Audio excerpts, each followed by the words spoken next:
आज का टॉपिक है मोनेरा। बिना किसी देर किए मोनेरा के टॉपिक को स्टार्ट करते हैं। ये वाले जो नोट्स हैं इनका पीडीएफ भी आपको टेलीग्राम पे मिलेगा।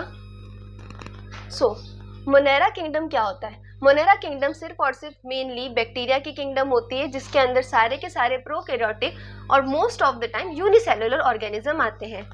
अगर मैं बात करूं बैक्टीरिया की, तो बैक्टीरिया सोल मेंबर होते हैं इस किंगडम के, यानी कि मोस्ट ऑफ द जो मेंबर होंगे मोनेरा किंगडम के वो बैक्टीरिया होंगे।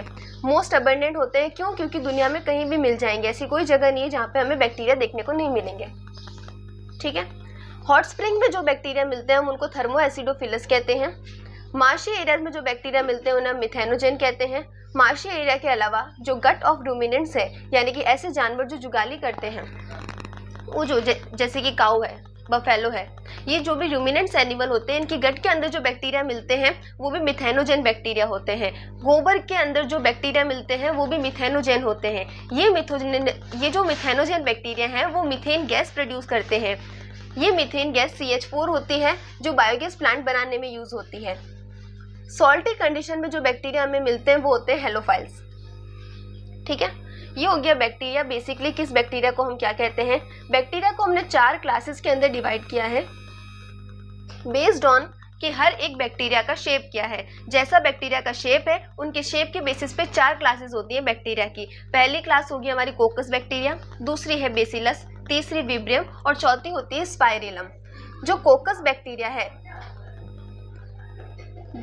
बैक्टीरिया है वो कुछ इस टाइप का स्फेरिकल शेप लेता है। बेसिलस बैक्टीरिया रॉड शेप होता है, यानी कि उसका शेप देखो इस टाइप का होता है। जो विब्रियम यानी कि कॉमा शेप वाले बैक्टीरिया होते हैं वो ऐसे दिखते हैं, कॉमा जैसे। और जो स्पाइरेलम होते हैं उनका स्पाइरल जैसा शेप होता है, इस टाइप का। ये हो गया बैक्टीरिया का classification on the basis of their shape. अब देखते हैं बैक्टीरिया में और क्या क्या कैरेक्टरिस्टिक होते हैं। तो जो बैक्टीरिया होते हैं हमने देखा, क्योंकि वो प्रोकैरियोट है, क्योंकि वो यूनिसेल्युलर है, तो इनकी वजह से क्या होता है, प्रोकैरियोट होने की वजह से इनका जो स्ट्रक्चर होता है वो काफी ज्यादा सिंपल होता है। हमें पता है प्रोकैरियोट और यूकैरियोटिक सेल के अंदर क्या डिफरेंस होता है। प्रोकैरियोटिक सेल का जो न्यूक्लियस होता है वो बहुत ज्यादा वेल डेवलप्ड नहीं होता है, जबकि यूकैरियोटिक सेल का न्यूक्लियस वेल डेवलप्ड होता है। उसके पास न्यूक्लियर मेम्ब्रेन होती है, उसके सेल का स्ट्रक्चर कंप्लीट होता है। प्रोकैरियोटिक सेल जो होता है, जो बैक्टीरिया के पास होता है, जिसकी वजह से बैक्टीरिया का स्ट्रक्चर काफी ज्यादा सिंपल हो जाता है। लेकिन बैक्टीरिया का सिर्फ स्ट्रक्चर सिंपल है, अगर हम बैक्टीरिया के बिहेवियर को देखें तो काफ़ी ज़्यादा कॉम्प्लेक्स बिहेवियर शो करता है। एक तो मोस्ट ऑफ दी जो न्यूट्रिएंट होते हैं, जो मोड ऑफ न्यूट्रिशन होता है, वो बैक्टीरिया शो करता है। बैक्टीरिया हर टाइप से खाना बना सकता है, इसलिए इनका बिहेवियर तो कॉम्प्लेक्स है ही। Plus most extensive metabolic diversity भी कौन शो करते हैं? मोनेरा के मेंबर शो करते हैं। अब आते हैं डायरेक्ट हमारे मोड ऑफ न्यूट्रिशन पे। तो जो mode of nutrition bacteria show करते हैं, किंगडम मोनेरा के मेंबर शो करते हैं, वो या तो ऑटोट्रॉफिक हो सकता है, या तो वो मोड ऑफ न्यूट्रिशन ऑटोट्रॉफिक हो सकता है, या फिर वो हो सकता है हिटेरोट्रॉफिक। ऑटोट्रॉफिक अगेन 2 पार्ट में डिवाइड होता है। एक तो होता है फोटोसिंथेटिक ऑटोट्रॉफिक, यानी कि ऐसे बैक्टीरिया जिनके पास क्लोरोफिल ए नाम का पिगमेंट होता है, जो कि ग्रीन प्लांट के क्लोरोफिल पिगमेंट के सिमिलर होता है।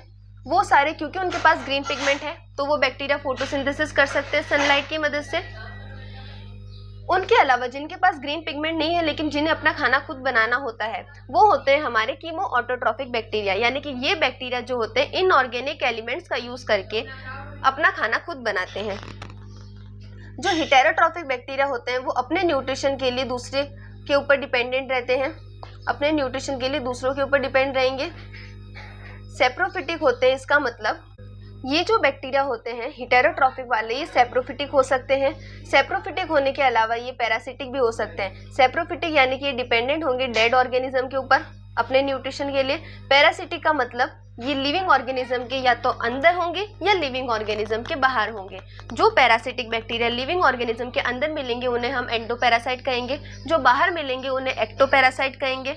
हमेशा ध्यान रखना, जो एंडोपैरासाइट होते हैं वो ज़्यादा एक्सट्रीम कंडीशन को सर्वाइव कर सकते हैं as compared to ectoparasite. Next moving forward towards the bacteria, जिन्हें हमने 2 क्लासेस में डिफाइन किया है। बैक्टीरिया जो होते हैं आर्की बैक्टीरिया हो सकते हैं या फिर यू बैक्टीरिया हो सकते हैं। मान लो मैं आर्की बैक्टीरिया की बात कर रही हूँ, तो जो आर्की बैक्टीरिया होंगे वो ऐसे बैक्टीरिया होते हैं जो कि एक्सट्रीम कंडीशन में सर्वाइव कर सकते हैं। अब वो एक्सट्रीम कंडीशन में क्यों सर्वाइव कर सकते हैं? क्योंकि इनकी जो सेल वॉल होती है वो सूडोपेप्टिडोग्लाइकन की बनी होती है। अब आपके माइंड में क्वेश्चन आएगा कि क्या ये सूडोपेप्टिडोग्लाइकन की सेल वॉल स्पेशल है? हाँ, स्पेशल है। क्यों? क्योंकि ये सिर्फ और सिर्फ आर्की बैक्टीरिया के पास होती है। यही इन्हें एक्सट्रीम कंडीशन में सर्वाइव करने की परमिशन देती है। क्यों? क्योंकि जो यू बैक्टीरिया या फिर आर्की बैक्टीरिया के अलावा जितने भी बैक्टीरिया मैं कहूँ जो भी होते हैं, उन सबके पास जो सेल वॉल है वो पेप्टिडोग्लाइकन की बनी है। अब ये जो पेप्टिडोग्लाइकन की सेल वॉल है ये एक्सट्रीम कंडीशन में सर्वाइव करने में उतनी मदद नहीं करती जितनी ये सूडोपेप्टिडोग्लाइकन वाली करती है।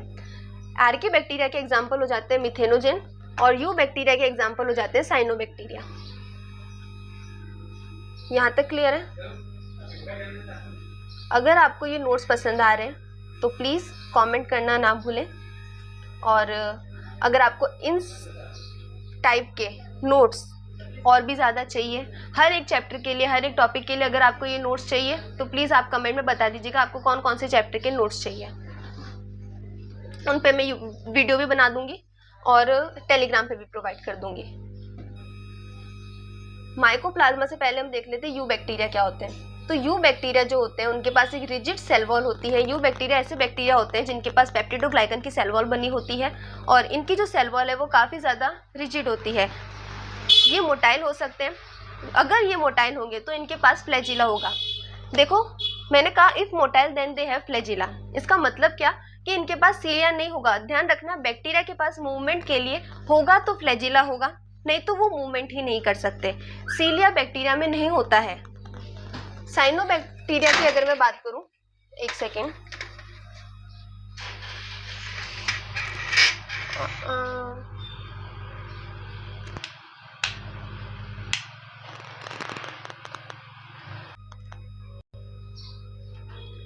यू बैक्टीरिया देख रहे थे हम। यू बैक्टीरिया के पास एक रिजिड सेल वॉल होती है।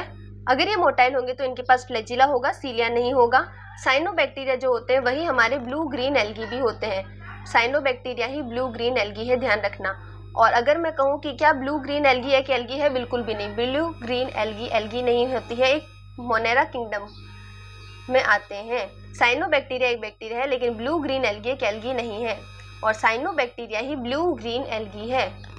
ठीक है, अब हम बात करते हैं मोड ऑफ न्यूट्रिशन की इन यू बैक्टीरिया। जैसे मैंने कहा था जो बैक्टीरिया होते हैं वो मोस्ट एक्सटेंसिव या फिर सबसे ज़्यादा मैं कहूँ मोड ऑफ न्यूट्रिशन शो कर सकते हैं। तो किस किस टाइप का न्यूट्रिशन शो कर सकते हैं?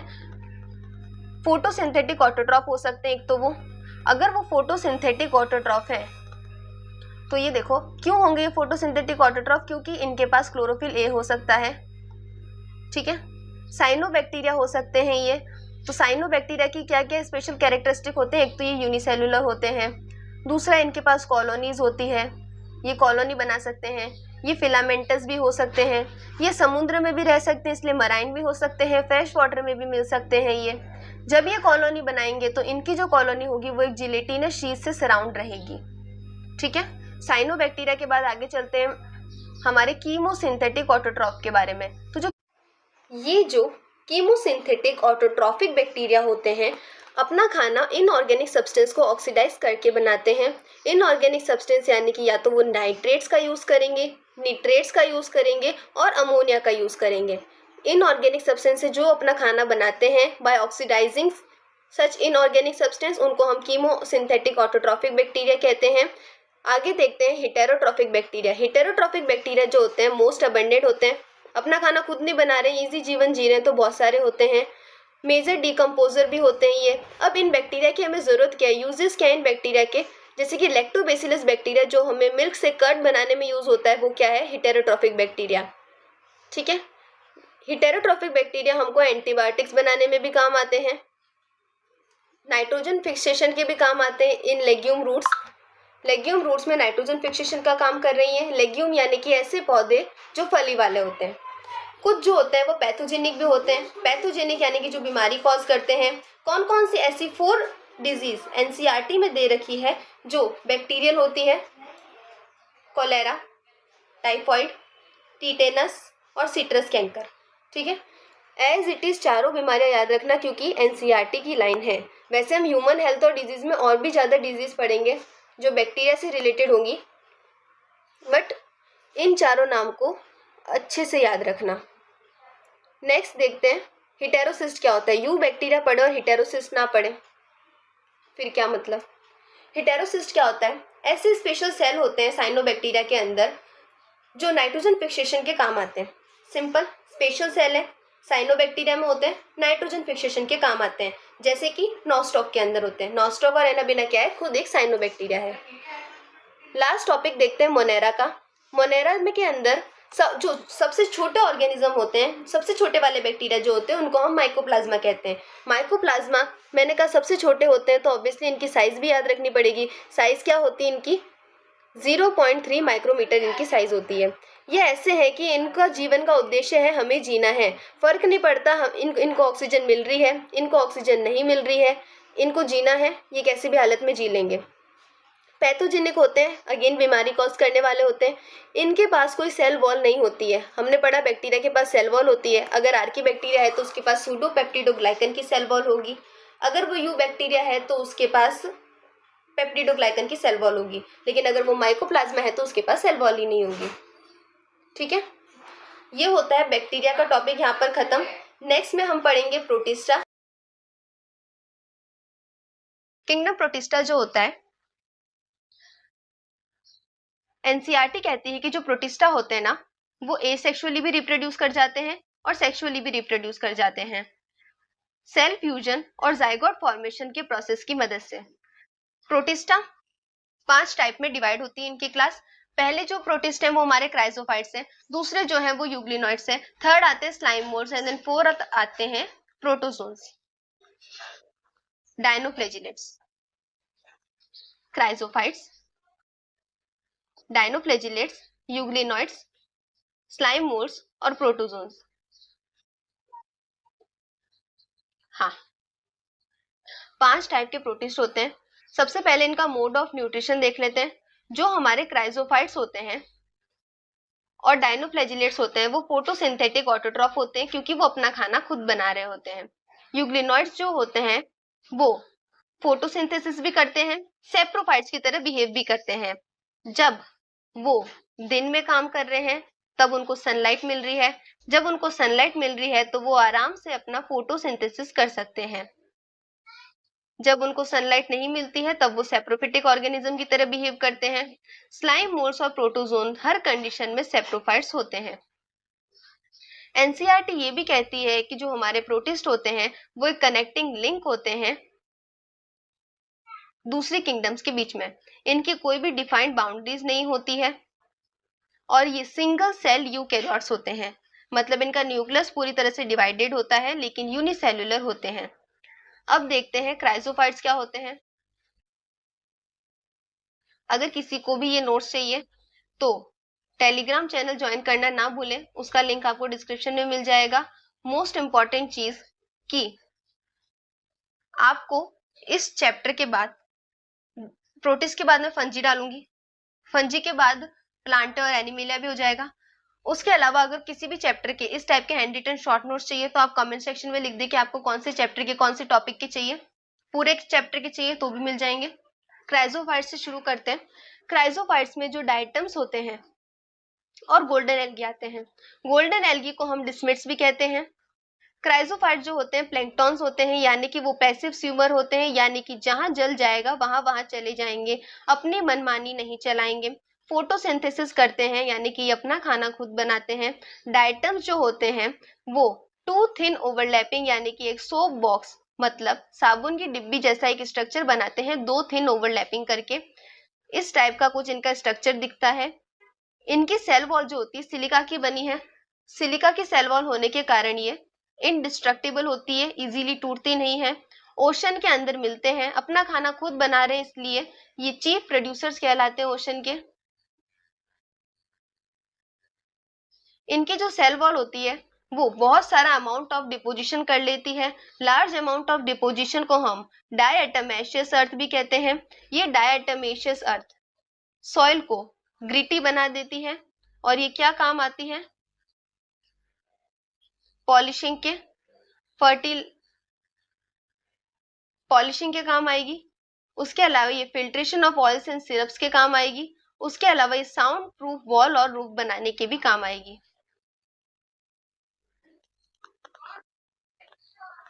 अगला देखते हैं हमारे डायनोफ्लैजिलेट्स क्या करते हैं। डायनोफ्लैजिलेट्स जो होते हैं उनके पास एक स्टिफ सेलुलोज की प्लेट होती है। स्टिफ सेलुलोज की प्लेट के साथ ये मरीन भी होते हैं। मोस्ट ऑफ द डायनोफ्लैजिलेट समुद्र में मिलते हैं। ये अपना खाना खुद बनाते हैं, इसलिए फोटोसिंथेटिक होते हैं। अब अपना खाना खुद कैसे बनाएंगे, क्योंकि इनके पास बहुत सारे पिगमेंट होते हैं। कौन से पिगमेंट होते हैं इनके पास खाना बनाने के लिए? कलर याद रखना, एनसीईआरटी में दिए हुए हैं, YGBBR। YGBBR नाम के पिगमेंट, यानी कि इनके पास येलो होता है, G मतलब ग्रीन होता है, ब्लू, ब्राउन और R मतलब रेड होता है। कलर याद करने की ट्रिक है YGBBR। अब अगर मैं डायनोफ्लैजिलेट के स्ट्रक्चर के ऊपर ध्यान दूं तो ये देखो, ये डायनोफ्लैजिलेट, इसके पास तुम्हें दिख रहा होगा एक तो ये लंबा वाला फ्लैजिला है जिसे हम डायरेक्शन और रेडार की तरह यूज करते हैं। एक ये छोटा फ्लैजिला भी होता है यहाँ पे। ये छोटा फ्लैजिला जो होता है वो ट्रांसवर्स और मूवमेंट वाला फ्लैजिला कहलाता है। यहाँ दो फ्लैजिला होते हैं। डायनोफ्लैजिलेट्स जो होते हैं, अगर मैं बात करूं गोन्योलेक्स नाम के डायनोफ्लैजिलेट की, तो वो सी का कलर रेड कर देता है। क्यों, कैसे करता है? देखो, रेड टाइट्स कर देते हैं ये। गोन्योलेक्स जो होता है एक टॉक्सिन रिलीज करता है अपनी बॉडी से समुद्र के अंदर। उस टॉक्सिन को ही हम सेक्सी टॉक्सिन कहते हैं। अब ये टॉक्सिन इतना ज्यादा डेंजरस होता है कि समुद्र में मिलने वाले most of the aquatic organism को मार देता है, जिसके अंदर स्पेशली स्मॉल फिशेज आ जाती हैं। ये सी के अंदर रेड टाइट्स कॉज करता है, जिसकी वजह से हमें जो सी है रेड कलर का दिखता है। लेकिन रेड सी जो होता है कभी भी गोन्योलेक्स की वजह से नहीं होता है। रेड टाइट्स किसकी वजह से होता है? गोन्योलेक्स की वजह से, जो कि क्या है, एक तरीके का प्रोटिस्टा है, एक तरीके का डायनोफ्लैजिलेटा है। ठीक है, डायनोफ्लैजिलेट्स के बाद हम देखते हैं यूग्लिनॉइड्स को। यूग्लिनॉइड्स क्या करते हैं? Mixotrophic mode of nutrition show करते हैं।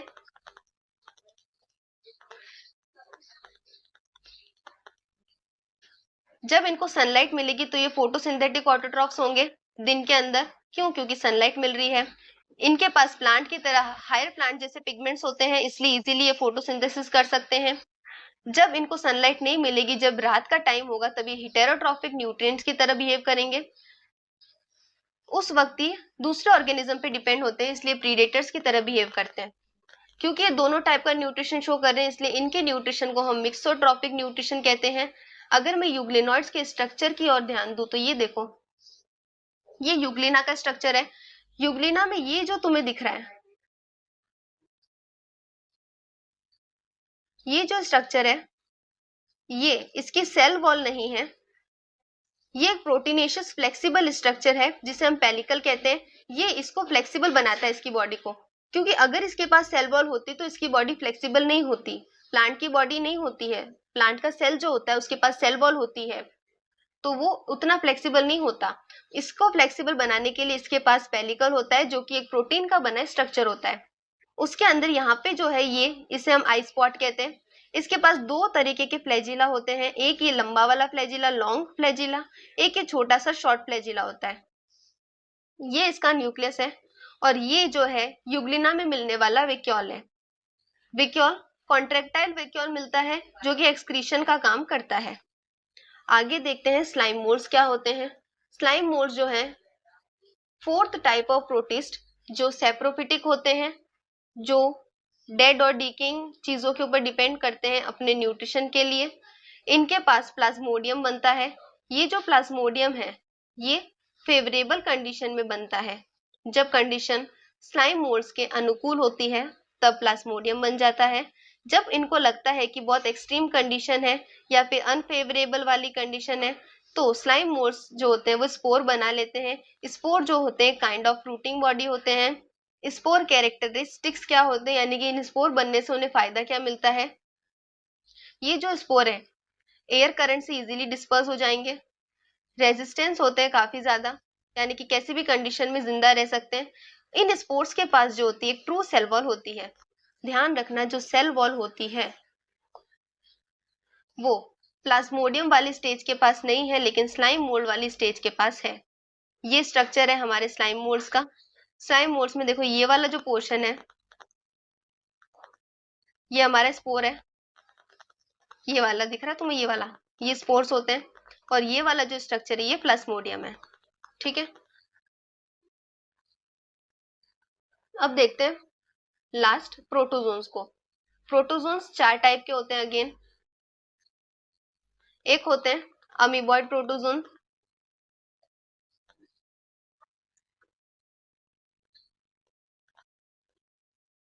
एक सेकेंड ना, एक होते हैं अमीबॉइड प्रोटोजोन, एक होते हैं हमारे फ्लैजिलेटेड प्रोटोजोन, एक होते हैं सीलिएटेड वाले प्रोटोजोन और एक होते हैं स्पोरोजोन।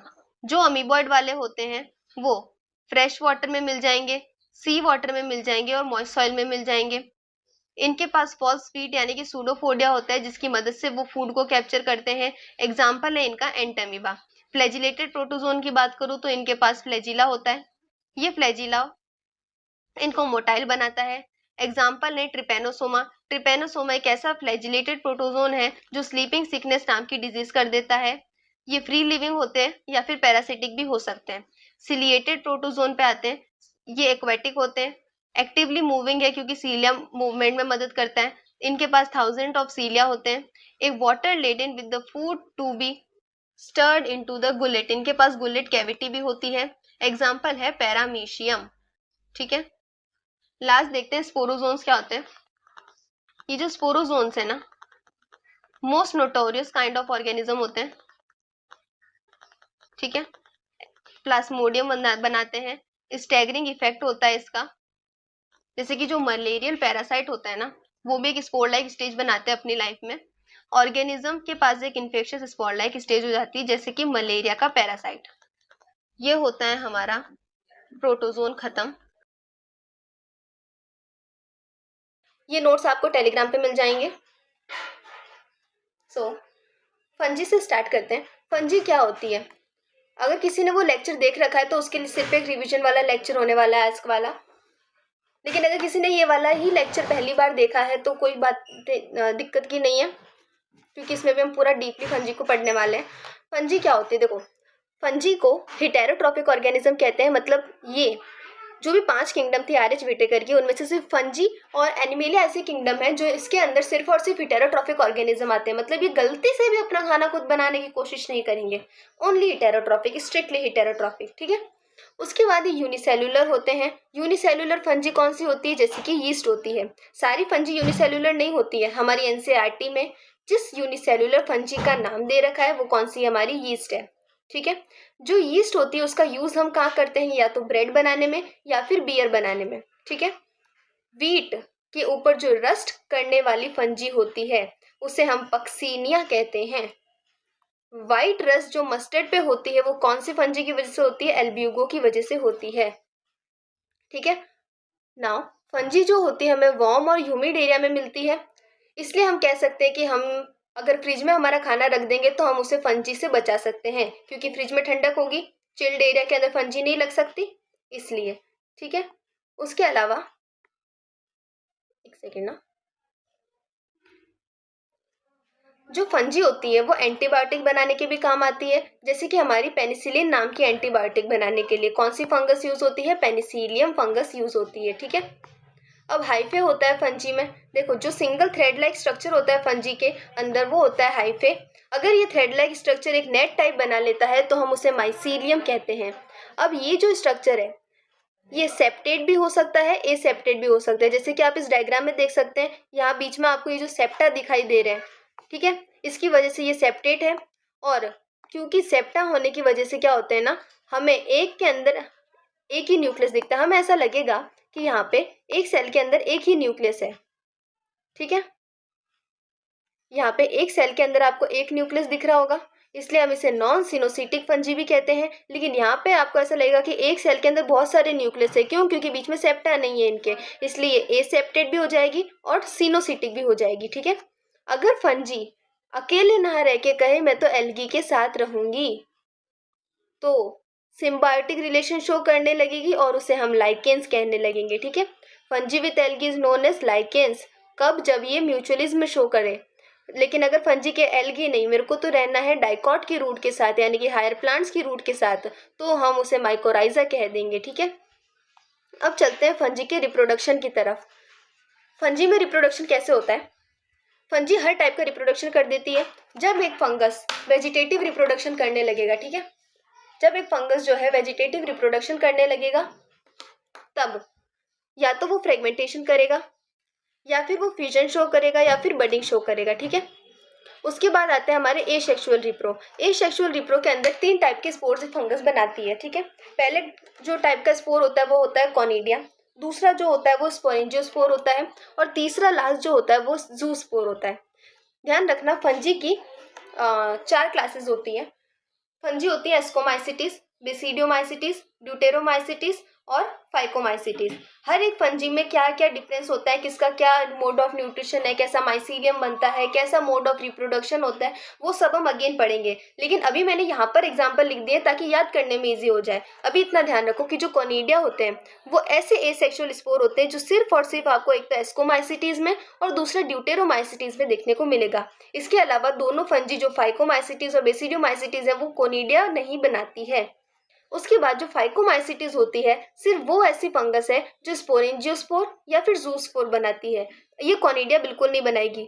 अब आप कहेंगे फिर बेसिडियोमाइसिटिस क्या बनाएगी इन तीनों में से? तो बेसिडियोमाइसिटिस एसेक्सुअल रिप्रोडक्शन ही नहीं करती है, तो इसको एसेक्सुअल स्पोर बनाने की जरूरत ही नहीं होती है। उसके बाद आ जाते हैं सेक्सुअल स्पोर्स। अब सेक्सुअल स्पोर्स अगेन 3 तरीके के होते हैं। एक होता है हमारे oospores, दूसरा होता है एस्कोस्पोर और तीसरा होते हैं बेसिडियोस्पोर। ये जो एस्कोस्पोर्स है आपको नाम से ही पता चल जाएगा कि ये एस्कोमाइसिटिस बनाती होंगी। अगेन बेसिडियोस्पोर्स भी नाम से पता चल जाएगा कि बेसिडियोमाइसिटिस बनाती होंगी।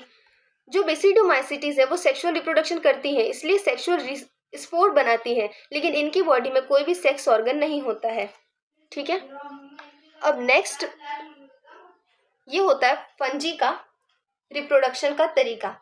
अगर कोई फंगस जैसे कि एस्कोमाइसिटिस और बेसिडियोमाइसिटिस सेक्सुअल रिप्रोडक्शन करना चाहे तो इस तरीके से उनमें स्टेज बनती है। देखो बाकी फंगस के अंदर क्या होता है ना, डाइकेरियन स्टेज नहीं बनेगी, बस बाकी ये वाला प्रोसेस बिल्कुल सेम होगा। लेकिन एस्कोमाइसिटिस और बेसिडियोमाइसिटिस में देखो मैंने यहाँ पे ए और बी लिख रखा है। ठीक है, ए और बी का मतलब एस्कोमाइसिटिस और बेसिडियोमाइसिटिस वो है जिसके अंदर डाइकेरियन स्टेज बन जाएगी।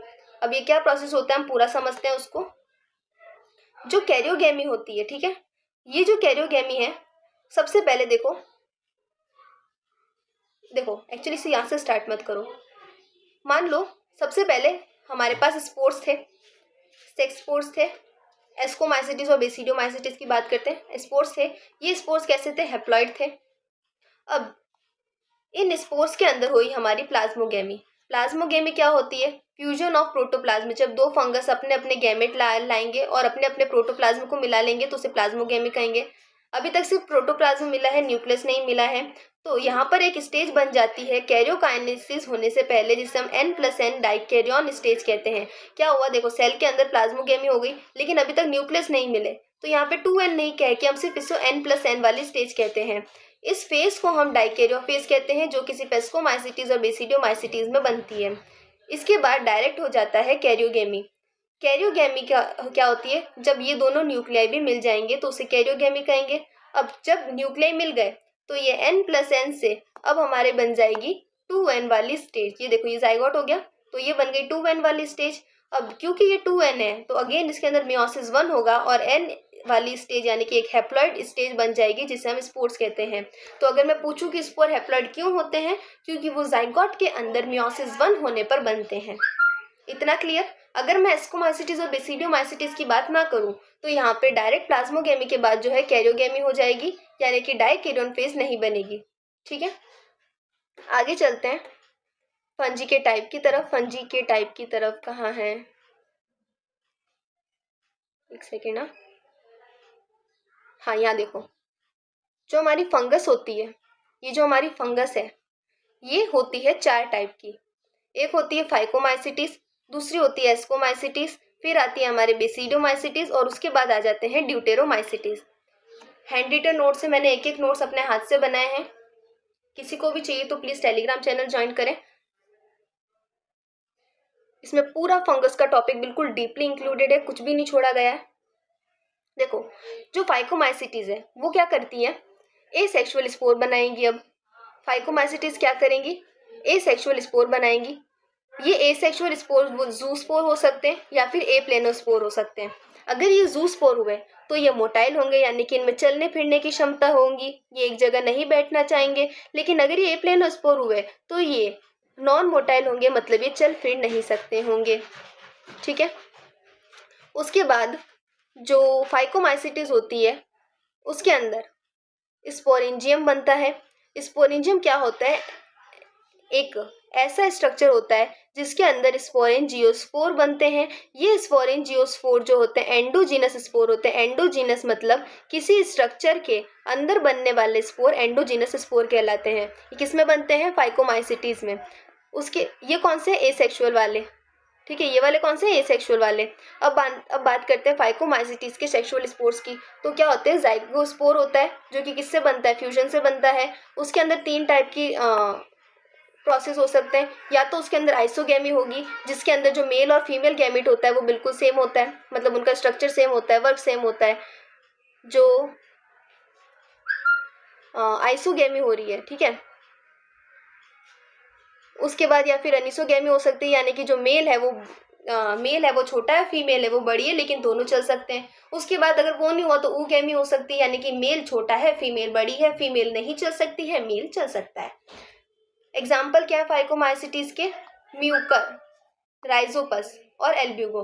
ठीक है, एल्ब्यूगो कौन सी वाली फंगस है, वो फंगस जो मस्टर्ड की लीफ पर लगती है। राइजोपस कौन सी है, जो ब्रेड मोल्ड पर लगती है। ठीक है, उसके बाद नेक्स्ट वाली फंगस जो है हमारी एस्कोमाइसिटीज है। ठीक है, ये आ गई एस्कोमाइसिटीज। एस्कोमाइसिटीज क्या होती है, सैक फंजी होती है। सैक फंजी जैसे कि या तो यीस्ट और पेनिसिलियम जो है, देखो पेनिसिलियम और यीस्ट स्पेशल एग्जांपल है, क्योंकि देखो यीस्ट जो है वो यूनिसेलुलर फंजी है, प्लस पेनिसिलियम जो है वो वर्ल्ड वॉर सेकेंड में यूज हुई थी।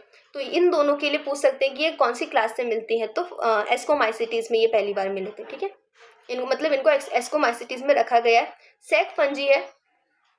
इनके अगर मैं एसेक्सुअल स्पोर की बात करूँ तो जो एसेक्सुअल स्पोर होते हैं वो कोनिडिया होते हैं, मैंने पहले ही बता दिया था। कोनिडिया जो होते हैं वो एक्सोजीनस होते हैं। एक सेकेंड ना, कोनिडिया जो होते हैं कि एक्सोजीनस स्पोर होते हैं। एक्सोजीनस यानी कि ये देखो, ये जो स्ट्रक्चर है इसके बाहर ये छोटे छोटे कोनिडिया बने हुए हैं, क्योंकि ये बाहर बने इसलिए एक्सोजीनस है, एसेक्सुअल है। अब मैं बात करूँ एस्कोमाइसिटीज जो होती है वो सेक्सुअल रिप्रोडक्शन करती है, तो एस्कोस्पोर भी बनाती है। किसके अंदर बनाती है, एस्कस के अंदर बनाती है। अब मैंने कहा एस्कस के अंदर बनाती है, यानी कि ये एस्कस और इसके अंदर ये स्पोर्स हैं, इसका मतलब ये एक एंडोजीनस स्पोर्स हैं। अब ये एस्कोकार्प नाम की फ्रूटिंग बॉडी बनाते हैं, यानी कि एस्कोमाइसिटीज की फ्रूटिंग बॉडी को क्या कहते हैं, हम एस्कोकार्प कहते हैं। उसके बाद एग्जाम्पल देख लेते हैं इनके, न्यूरोस्पोरा होता है, एस्परगिलस होता है, कैल्विसेप होता है और मॉरल्स और ट्रफल्स होते हैं। ठीक है, जो मॉरल और ट्रफल होते हैं वो एडिबल है और काफ़ी ज़्यादा डेलिकेसीज होती है, यानी कि ये खा सकते हैं हम इनको, और ये बहुत ज़्यादा महंगे मिलते हैं। ठीक है, फंगस से बहुत ज़्यादा महंगी मिलती है। नेक्स्ट चलते हैं हमारे बेसिडोमाइसिटीज की तरफ। बेसिडोमाइसिटीज क्या होते हैं, देखो ये थोड़ा मैंने डार्क कलर में लिख दिया, होप आप लोगों को दिख रहा होगा। देखो ब्रैकेट फंजी कहते हैं हम इनको। ठीक है, इन्हें हम क्या कहते हैं, ब्रैकेट फंजी। क्या हो जाता है भाई, एक सेकेंड ना, हाँ ये होती है ब्रैकेट फंजी। ब्रैकेट फंजी के अलावा इन्हें मशरूम या फिर पफ बॉल्स भी कहते हैं। फ्रेगमेंटेशन करती हैं ये, मतलब अगर इनके अंदर वेजिटेटिव रिप्रोडक्शन इनको करना होगा तो क्या करेंगे, फ्रेगमेंटेशन करके काम चलाएंगे। इनके पास कोई भी सेक्स ऑर्गन नहीं होता है, ये एक्सोजीनस होते हैं। जब ये एक्सोजीनस बेसिडियोस्पोर बनाते हैं सेक्सुअल रिप्रोडक्शन करने के लिए, तो 4 बेसिडियोस्पोर बना लेते हैं, प्रोड्यूस इन बेसिडियम, यानी कि ये जो बेसिडियोस्पोर हैं वो बेसिडियम में प्रोड्यूस होते हैं और एक्सोजीनस होते हैं, भाई बाहर बनते हैं। ठीक है, एग्जाम्पल क्या है इनका, एगैरिकस जो मशरूम है, यूस्टिल जो कि एक स्मट है, और पक्सीनिया जो कि एक रस्ट फंगस होती है। नेक्स्ट चलते हैं हमारे ड्यूटेरोमाइसिटीज की तरफ। ड्यूटेरोमाइसिटीज लास्ट क्लास है फंगस की। अब ये काफ़ी ज़्यादा इम्परफेक्ट फंजी कहलाती है। इम्परफेक्ट क्यों कहलाती है, क्योंकि अभी तक हमें पता ही नहीं है कि ये एसेक्सुअल या वेजिटेटिव फेज के अलावा क्या सेक्सुअल रिप्रोडक्शन करती है या नहीं करती है। हम कंफर्म नहीं है इस बात के बारे में, इसलिए हम इस फंगस को क्या कहते हैं, इम्परफेक्ट फंजाई कहते हैं। ठीक है। अगर कोई पूछे कि why deuteromycetes are known as imperfect fungi, तो रीजन क्या है हमारा कि ये ओनली एसेक्सुअल रिप्रोडक्शन करेगी, और इसका जो हमें वेजिटेटिव फेज है वो पता है, लेकिन हमें सेक्सुअल रिप्रोडक्शन वाला फेज नहीं पता है। जिस दिन दुनिया में पता चल गया कि भाई सेक्सुअल स्टेज क्या है हमारे ड्यूटेरोमाइसिटीज की, तो उस दिन इसे ड्यूटेरोमाइसिटीज से निकाल के रख दिया जाएगा एस्कोमाइसिटीज या फिर बेसिडियोमाइसिटीज के अंदर शिफ्ट कर दिया जाएगा। ठीक है।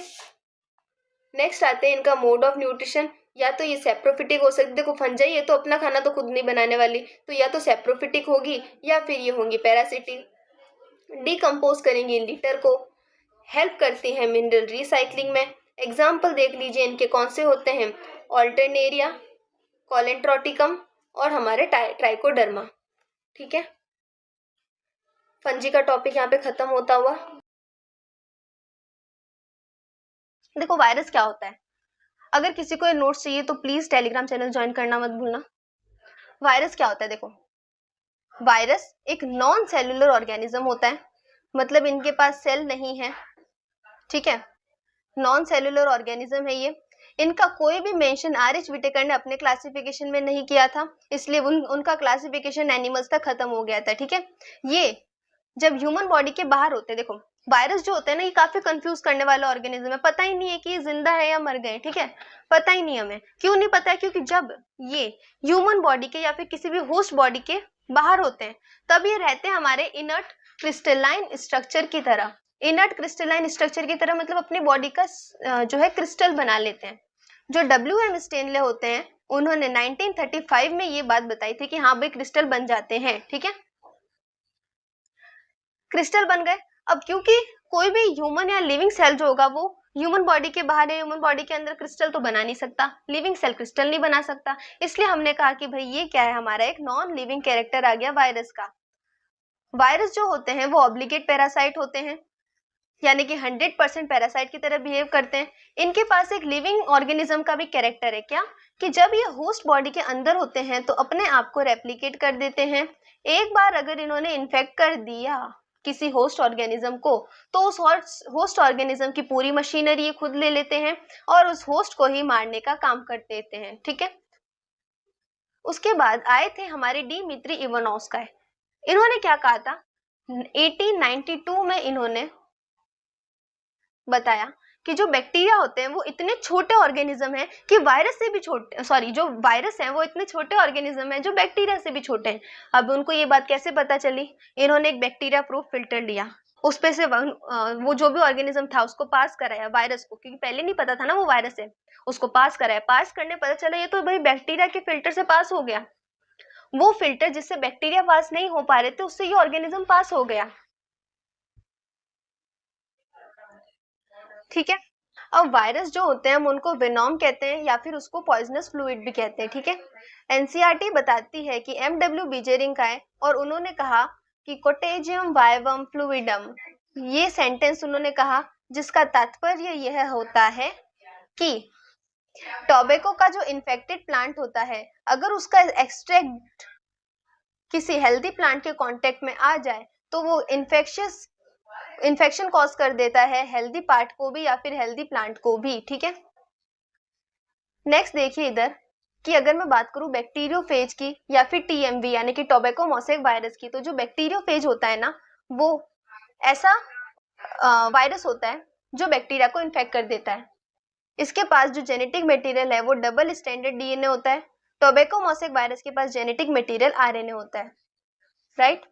अब वायरस के पास या तो RNA होगा या फिर DNA होगा, या तो RNA या DNA, यानी कि कोई ऐसा वायरस नहीं है एनसीईआरटी के अकॉर्डिंग जिसके पास दोनों जेनेटिक मटेरियल एक साथ प्रेजेंट हो।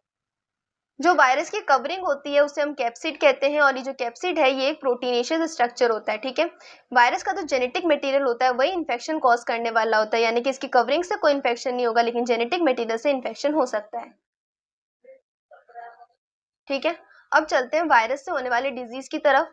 जो वायरस से डिजीज एनसीईआरटी में दिए हुए वो है हमारे मम्स, स्मॉल पॉक्स, हर्पीस और इन्फ्लुएंजा। ठीक है, उसके बाद ये जो वायरस अगर प्लांट को इन्फेक्ट कर जाए तो सिम्टम्स क्या क्या होंगे। वायरस मान लो प्लांट को इन्फेक्ट कर गया तो प्लांट क्या क्या दुख दुविधाएं शो करेगा, प्लांट रो रो के क्या बोलेगा, मुझे मोसैक फॉर्मेशन हो गया है, मेरी जो लीव्स है वो कर्ल होने लग गई है, ठीक है, लीव्स रोल हो जाएंगी, लीव्स कर्ल करने लग जाएंगी, जो लीफ होंगी प्लांट की वो पीली पड़ने लग जाएंगी, ठीक है, जैसे बीमार पड़ गई हो। इनकी जो वेन्स है वो क्लियर होने लगेगी, दिखना बंद हो जाएंगी, डिसअपेयर हो जाएगी, ड्वार्फिज्म हो जाएगा, प्लांट छोटा हो जाएगा या फिर उसकी ग्रोथ रुक जाएगी, स्टंट ग्रोथ हो जाएगा, ठीक है। अब आता है लास्ट टॉपिक जिसमें हम देखते हैं लाइकेंस, प्रायॉन्स और वायरॉइड्स को। तो वायरॉइड्स से शुरू करते हैं। वायरॉइड्स क्या होते हैं? सिंपल है, टी ओ डीनर ने इन्हें डिस्कवर किया था। वायरस से भी छोटे होते हैं, प्रोटीन कोड नहीं होता है इनके पास, और इनका जो आरएनए होता है वो काफी ज्यादा लो मॉलिक्यूलर वेट का होता है, ठीक है। अब बात आती है प्रायॉन्स की। प्रायॉन्स जो होते हैं एबनॉर्मली फोल्डेड प्रोटीन होते हैं, इनकी जो साइज है वो वायरस से सिमिलर होती है। BSE नाम की डिजीज करते हैं जिसे हम बोवाइन स्पॉन्जिफॉर्म एन्सेफेलोपैथी कहते हैं, ठीक है। ये CJD नाम की भी डिजीज करती है जिसे क्रुइट्सफेल्ड जैकॉब डिजीज कहते हैं, और ये डिजीज ह्यूमंस में होती है। लाइकेंस को देखते हैं। लाइकेंस सिम्बायोटिक एसोसिएशन होता है जब एल्गी और फंगस एक दूसरे के साथ इंटरेक्ट करते हैं और म्यूचुअलिज्म शो करते हैं। एल्गी जो होती है खाना बनाती है इसलिए ऑटोट्रॉफिक होती है, फंगस तो हमें पता है हेटेरोट्रॉफिक होते हैं। एल्गी वाले कंपोनेंट को हम फाइकोबायंट कहते हैं जबकि फंगस वाले कंपोनेंट को माइकोबायंट कहते हैं, ठीक है। अब लास्ट पॉइंट और सबसे इंपॉर्टेंट पॉइंट है कि जो लाइकेंस होती है पॉल्यूशन की इंडिकेटर होती है, मतलब लाइकेंस का होना या ना होना हमें बताएगा कि उस एरिया में पॉल्यूशन है या नहीं, क्योंकि जिस एरिया में पॉल्यूशन होगा वहां लाइकेंस ग्रो नहीं करेंगी, ठीक है। अब मुझे बताओ कमेंट सेक्शन में कि लाइकेंस जो होती है वो अर्बन एरिया में ज्यादा मिलेगी इसके अकॉर्डिंग या फिर रूरल एरिया में ज्यादा मिलेंगी। तो ये होता है चैप्टर हमारा यहाँ पर कंप्लीट। बायोलॉजिकल क्लासिफिकेशन का पूरा एनसीईआरटी और शॉर्ट नोट्स की मदद से मैंने पूरा चैप्टर कंप्लीट करवाया है। डिस्क्रिप्शन में आपको लिंक्स मिल जाएंगे, और नोट्स चाहिए तो ये वाला टेलीग्राम t.me/नीट बायोलॉजी शालिनी व्यास ज्वाइन करना मत भूलना, और कमेंट करना, लाइक करना, और प्लीज यार सब्सक्राइब कर दो, बहुत मेहनत लगती है। Thank you.